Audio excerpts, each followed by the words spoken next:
Welcome back to Roots Music History. On this podcast, we talk about the stories behind songs and legends, as well as moments in history and history in the making. He was the voice of the American heartland, a beloved singer, songwriter, and environmentalist. But on October 12th, 1997, the world lost John Denver in a shocking plane crash off the coast of California. In today's episode, which is episode 1 of the John Denver series, we dig up the roots of John Denver and ultimately what led to the crash, the official investigation, and how the world continues to remember the iconic singer. However, to fully understand what led up to the plane crash, we must first understand how John Denver got into flying in the first place and understand how he even got into the music business at all. So in today's episode, we are digging up the roots of John Denver, his early life, his childhood, and what led him to that fateful day. And don't forget to subscribe to the channel and hit that bell icon and change notifications from personalized to all. That will make sure you are notified as soon as part 2 of this series is posted, where we dig into the day of the plane crash. After all, John Denver was the pilot of his own crash. John Denver was originally born, and I know I'm going to say this wrong, so Germans don't come after me. He was originally born Henry John Deutschendorf Jr. He was the firstborn son to Henry John Deutschendorf Sr. Henry John Sr. was born on April 15, 1918 in Cordell Wash, Oklahoma. He grew up working as a plowboy, and when Henry graduated from high school, he decided to begin his studies for a career in the Air Force. He went to Tulsa, Oklahoma to attend the Spartan School of Aeronautics. Irma was a bit of a local star out there in Tulsa. She had actually been the first prize winner the year before Henry moved there in the big Tulsa Jitterbug contest. This was a big deal. Henry and Irma crossed paths, and there was an instant spark between them. They began dating while Henry studied at the school and continued their courtship as he graduated. Upon graduation, Henry did not want to say goodbye to Irma. He knew he was being transferred to an Air Force base in Savannah, Georgia, so he proposed to Irma, and she said yes. Henry and Irma were married one day after Valentine's Day, on February 15th, 1942, in Henry John's hometown. The newlyweds soon moved to Roswell, New Mexico, to the Air Force Base out there, where John Denver officially entered the world on New Year's Eve of 1943. Irma remembers how they were living in a boarding house at the time, and when John was about 3 years old, one of the residents of that boarding house began recording little John Denver singing on a wire recorder. John loved performing for the residents there, and it gave Irma the idea that maybe he could record something that they could then send to his father, Henry Sr., who was working overseas. So, John Denver's very first recording was around 3 years old when his mother Irma took him to the local Woolworths, to the local Woolworths, where he recorded a song that they then sent to his father.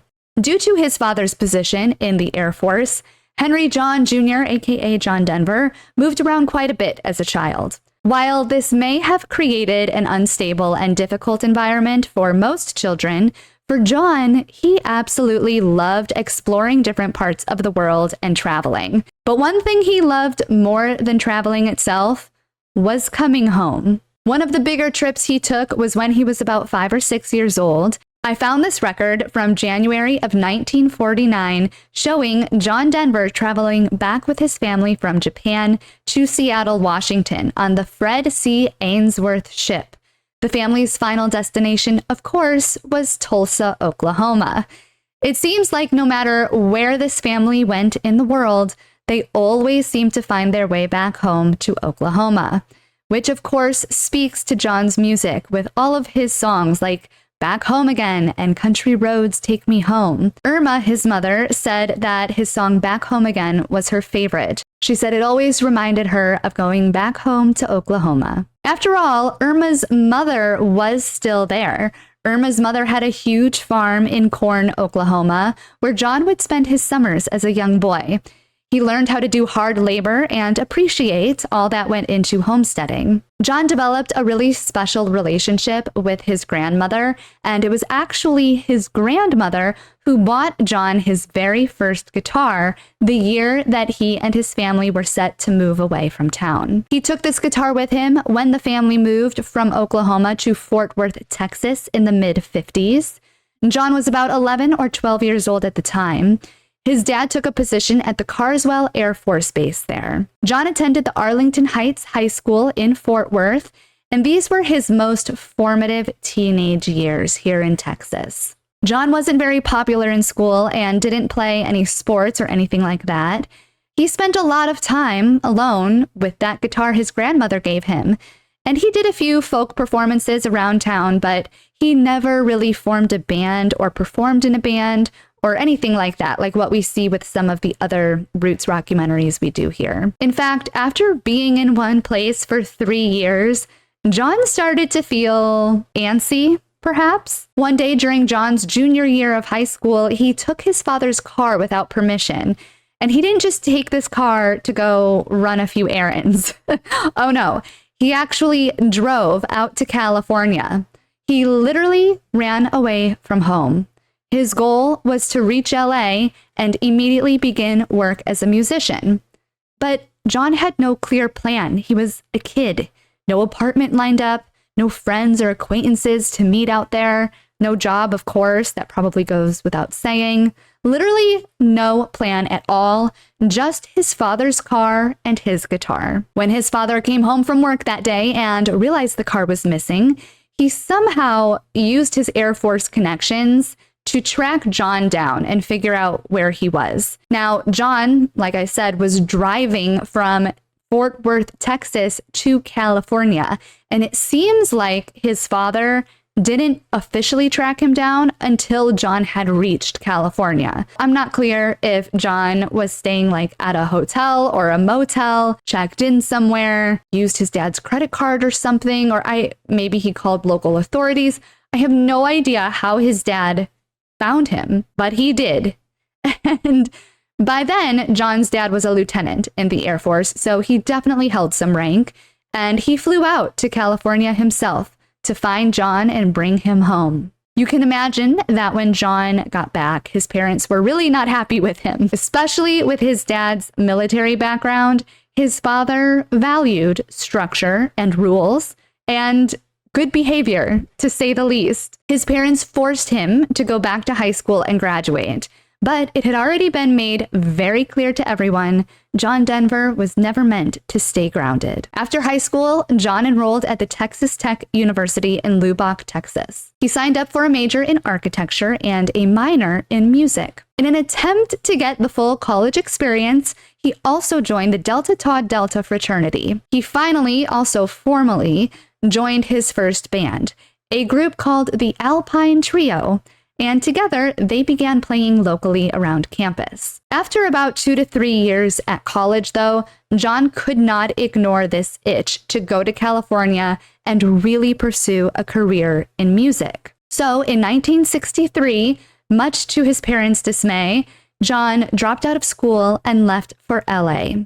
This time he was older and wiser and could actually execute all of the logistics necessary to make this kind of move. 2 years after settling in California, John Denver had his big break, or as we call it here on Roots Music History, his divine music intervention moment. He joined a folk group called the Mitchell Trio. This exposure was crucial for John as it gave him not only experience playing in a professional setup, but also national exposure and experience traveling out on the road. One night while traveling with the trio, John wrote his very first hit song, titled Babe, I Hate to Go, which was later renamed Leaving on a Jet Plane. But that's a whole Roots documentary episode of its own, and will possibly be part 3 of this John Denver series. After playing with the folk group for a few years, John decided to go solo in 1969, taking the rights to his favorite song written thus far, Leavin' on a Jet Plane, with him. He released his debut solo album, Rhymes and Reasons, in late 1969, with Leaving on a Jet Plane being his first single. Other than singing about going home a lot, John also sang quite a bit about flying. Even though John Denver's personality was very different from his father's, in the sense that John was definitely more of a creative, free spirit type, very different from his Air Force regimented father, one thing they did share was the love of flying. In a 1980 TV special called The Higher We Fly, The History of Flight, they featured John Denver and his father. John Denver said in this TV special, as he said many times and was already sort of well known, that his father is the one who taught him how to fly. And he first started taking flying lessons from his dad actually in the mid-1970s. His dad then turns around to the camera and makes a joke that for the longest time he could not get John in an airplane, and now he says, I can't get him out. Flying would become a really big hobby for John Denver as the years went by and as his career continued to blossom. And this is ultimately where I am going to leave you, because in part 2, we are going to deep dive into the John Denver crash, the investigation, and all of the newspaper articles from that day and the days that followed that revealed details that are seldom talked about and often mistaken. If you like this type of content, please don't forget to hit the thumbs up button and subscribe to the channel. And you also have the option to give the channel a super thanks. A super thanks is a button at the bottom of the play bar that allows you to donate any amount of money that you would like to the channel. And of course, I will see you on the next Roots Rockumentary, part 2 of the John Denver series. Hungry for the road all my life, thirsty for adventure all my youth, chasing all my freedoms down Liberty Avenue.